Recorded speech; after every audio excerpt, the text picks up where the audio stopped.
Hello again and welcome to another episode of Ask Running Writings.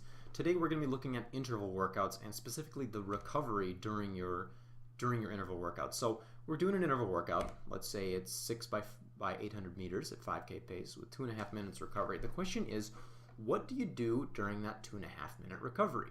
You've got 4 options. You can stand, you can walk, you can jog, or you can actually run at a moderate or fast speed. To figure out which of these would be best and which to use in what kind of workout situation, we're going to take a look at the physiological effects of each of these. So I've got a graph here that represents the first part of our 5K pace workout, the red sections being when we're running 5K pace, the white sections being our recovery period. And on the y-axis here, you can think of this as heart rate or blood flow. This is very approximate. This is not real data from an experiment. This is just hand-drawn. But it'll help you get a little bit of a feel on what's going on. So if we jog a recovery, what happens is first we start our first repeat. It takes a while for our heart rate to get up to the basically 5K heart rate, which is going to be pretty close to your heart rate max if you're into that. But anyways, you've got that first ramp up period here, and then during your recovery period while you're jogging, that would be here, here, here, your heart rate's going to slowly drop down to jogging pace heart rate, which is about this level here, if you can imagine a horizontal line.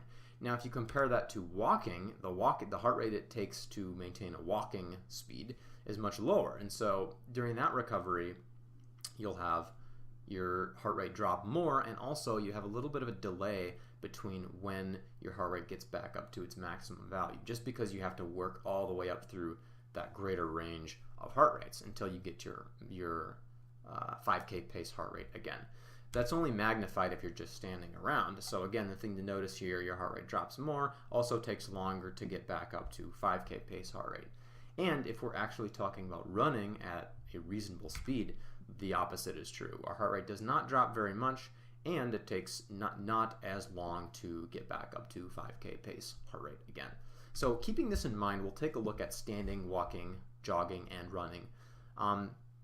When you stand, you have the most rapid drop in your heart rate, both in terms of rate and in terms of the absolute lowest number it drops to, because standing around doesn't take nearly as much oxygen as walking or running or jogging.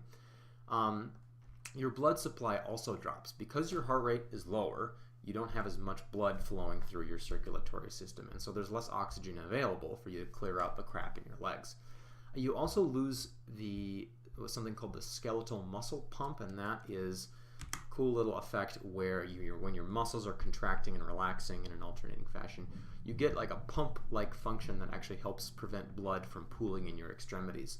So when you're on a long airplane trip, for example, they encourage you to get up and walk around, and this is the reason why, because if you just sit and don't do anything, blood can pool in your extremities. But if you get up and stand and walk around, you get some muscle contraction going, and you get that skeletal muscle pump flowing. Standing does, though, boost what you might call neuromuscular recovery. If you're doing something super explosive that has a lot of like really explosive muscular contractions, standing doesn't involve that, and so you're able to recover a lot better versus like if you were continuing to run. Now, when you walk, you still have a pretty rapid drop in your heart rate and a pretty significant drop in your oxygen supply too, again because you have less blood flowing through your veins, but you do get some of that muscle pump action, so it's not as bad in terms of having blood pooling in your extremities and so on. And you also get, what's nice about walking is you also get that neuromuscular recovery because you're not doing an explosive muscle contraction. Jogging, on the other hand, is a semi-explosive contraction, so it's not as good for that super explosive stuff. But you get a more moderate drop in heart rate, which means you have more oxygen available to you during that recovery period. Again, that's because your heart rate is pretty low, or your heart rate is moderate, but your oxygen demand is quite low because it doesn't take very much oxygen to just jog around. You also have a good skeletal muscle pump action, and the aerobic component of the workout is also boosted because it's as if you were doing that workout. Remember, 6 by 800 meters at 5K pace. If you jog that entire 2.5 minute recovery period, it's as if you were doing that entire workout as a continuous run. So it becomes a more aerobic workout, which is good if you're new at running because you just need more aerobic training in general. Jogging and also running is also good for developing mental toughness during workouts, because it is difficult to continue to jog near the end stages of a workout when you're very tired. If we look at running at a moderate or fast speed, you have a less of a decrease in your heart rate, and also not very much oxygen available to use. You do have a lot of oxygen flowing into your muscles, but you're using it to continue to run, because when you run at a moderate or fast speed, you do have a high oxygen demand relative to walking or jogging or standing. So this makes it harder to recover, to actually clear out the metabolic byproducts that you created when you were running during your workout. But it very, very strongly boosts the aerobic component of the workout, which is good if you're training for the marathon or just want a workout that has a very, very high aerobic component to it. And again, this is also good for mental toughness, because it's quite difficult to run, to continue to go right into a moderate speed after a fast portion of say 5K pace or 10K pace or whatever your workout is.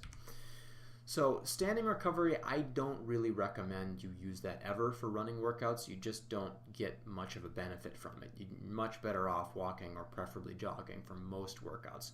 Standing recovery is very good though for plyometric routines, strength circuits, lifting weights, anything where you have a very, very explosive muscular contraction that is not very intensive in terms of oxygen, because you get that neuromuscular recovery.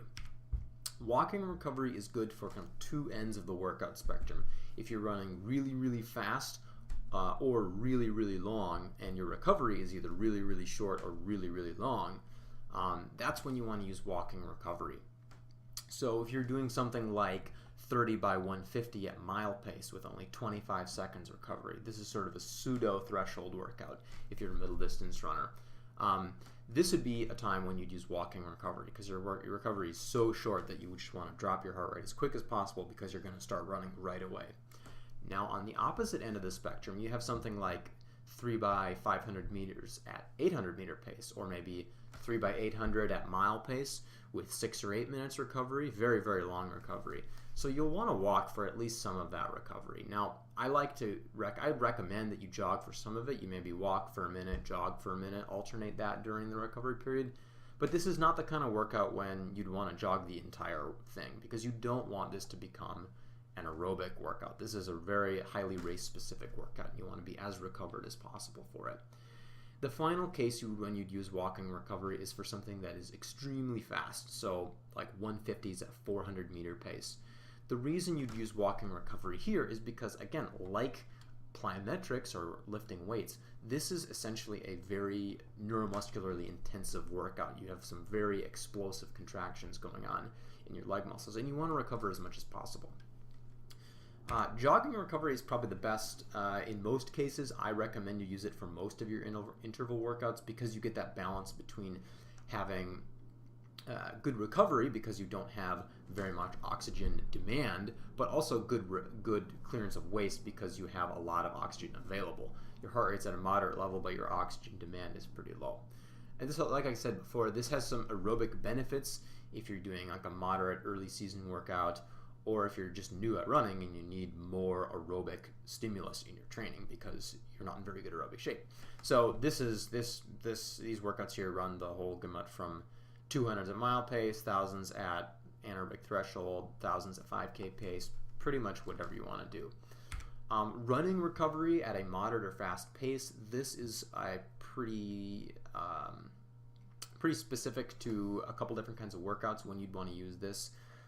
First off, half marathon and marathon type workouts, this is really good because when you're running the half marathon or marathon, you want to be able to clear metabolic waste products while maintaining a high level of effort during the race. So if you're doing something like 4 by 5,000 meters at marathon pace, you could take a 1 kilometer recovery at 89% of marathon pace. So again, this is essentially just a continuous run with portions at marathon pace and portions at 11% slower.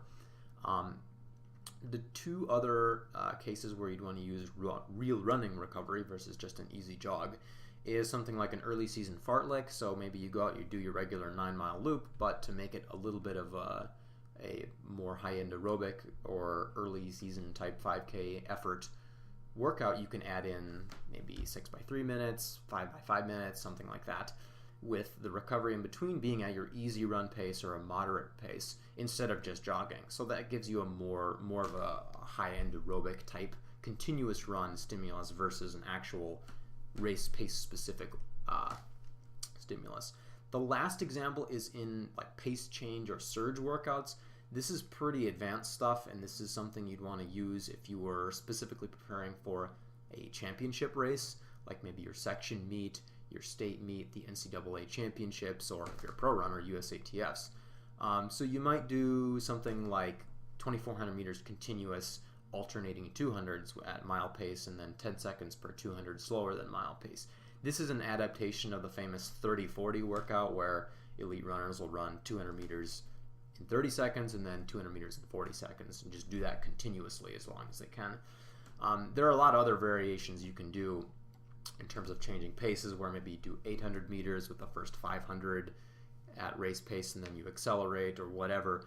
But again, this is specifically for people who need to be ready for changes of pace or surges in their races. This is not the kind of stuff that's going to make you maybe turn a 942 miler into a 930 or 922 miler. This is more for the guy who's already in 910 2-mile shape but wants to be able to handle, say, a 65-second 400 meters lap in the middle of the race and still be able to hold on and race well at the end. So just to summarize things really quickly, standing recovery, don't use that for running workouts. Use that for plyometrics, use that for weights, use that for strength circuits. You want to use a walking recovery when your recovery period is either really short or really, really long, or if you're running extremely, extremely fast, like 400-meter pace or faster. Jogging recovery is appropriate for most workouts you do, anything from mile pace all the way up to whatever slowest speed you do in workouts. And fast running recovery or moderate speed recovery is usually best for marathon and half marathon workouts, or also those early season fartlek runs and those pace change surge workouts if you're a championship runner. So if you are interested in hearing more about what I think about training, what I recommend for specific workouts depending on your event, you can check out my book. It's available on Amazon.com. Title is Modern Training and Physiology for Middle and Long Distance Runners. If you want to keep up with me, you can check out my website at runningwritings.com, my YouTube channel at youtube.com/runningwritings, or follow me on Twitter at jdruns. If you have something that you want to hear about next time on another episode of Ask Running Writings, leave a comment below, send me an email. My email address is john@runningwritings.com, or click on the Contact Me page on my website.